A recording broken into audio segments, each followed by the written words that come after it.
The narrator's grandfather purchased a monkey named Toto from a Tonga driver by paying 5 rupees to him.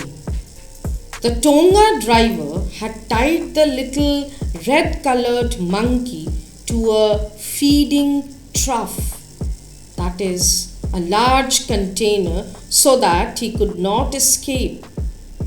When the writer's grandfather saw the monkey, he had a desire to add him to the collection of animals which he had in his zoo at home. The narrator gives a description of Toto now. He had bright, shiny eyes which were full of mischief.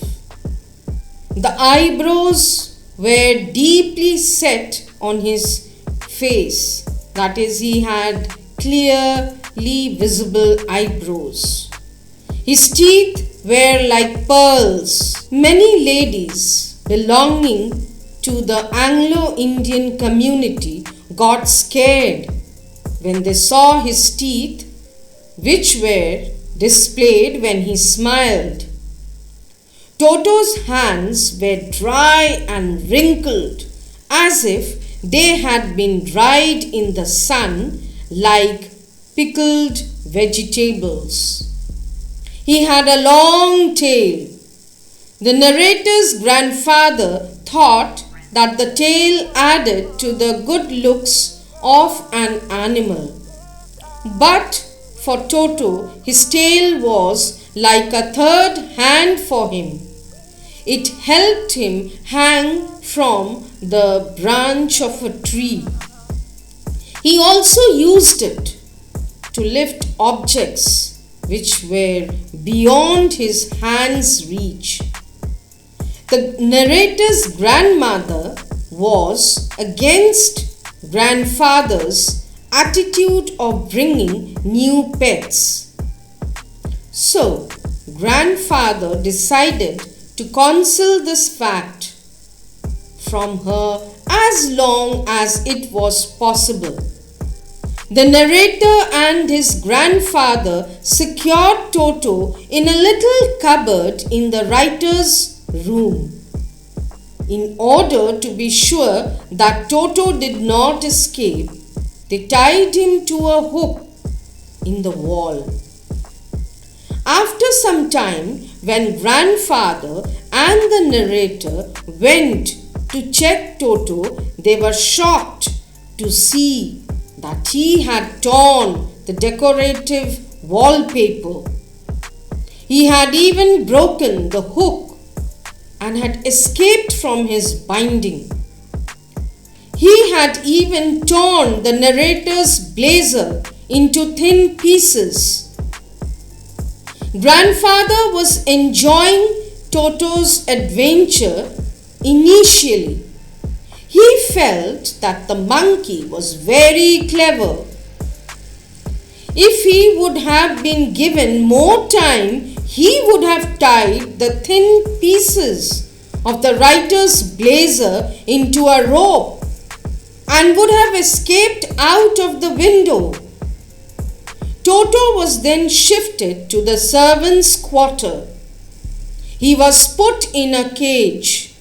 He would live with the other pets in grandfather's zoo.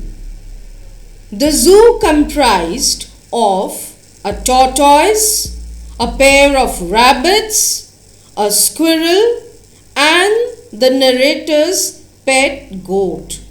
Well, students, you must all remember the animals kept in the zoo. Toto was very naughty. He did not allow the animals to sleep at night. Once, grandfather had to leave Dehradun to collect his pension in the place named Saharanpur. He decided to take Toto along with him as he was unmanageable. The narrator could not accompany his grandfather, so he was disappointed. His grandfather later narrated the happenings of the trip. He took a special bag to carry Toto in it. It was made of a special canvas material. He placed some dry grass at the bottom of the bag. The bag had a zipper on top of it. The narrator's grandfather ensured that when the bag was closed, Toto would not be able to escape. Still, Toto made unsuccessful attempts to come out of the bag. Due to this, many times the bag was found rolling on the floor and jumping in the air. Now, the people in the railway station noticed these movements and were curious to know what was going on inside the bag. At the Saharanpur railway station, the writer's grandfather was taking out his ticket to cross the turnstile. Now, what is this word, turnstile? It's a mechanical gate that consists of revolving horizontal arms fixed to a vertical post that allows only one person at a time to pass through. At that moment, Toto peeked out of the bag and smiled at the ticket collector. The ticket collector was astonished to see an animal in the bag. He recovered quickly and asked grandfather to pay the ticket fare for traveling with a dog.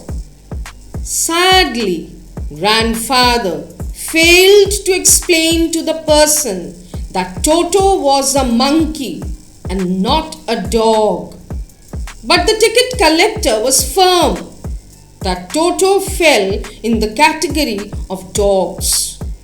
Unfortunately, grandfather had to pay 3 rupees for Toto. Grandfather was disappointed and angry, and in order to take revenge from the ticket collector, he took out his pet tortoise from his pocket. He asked if he was supposed to buy a ticket for it too. The person took a close look at the tortoise, pushed it slightly, and announced that grandfather was not required to buy a ticket for it as it did not fall in the category of dogs. Finally, when the narrator's grandmother came to know of Toto's presence in the house, she allotted him space in the stable along with the family donkey Nana. On the first night, grandfather visited the stable to see Toto.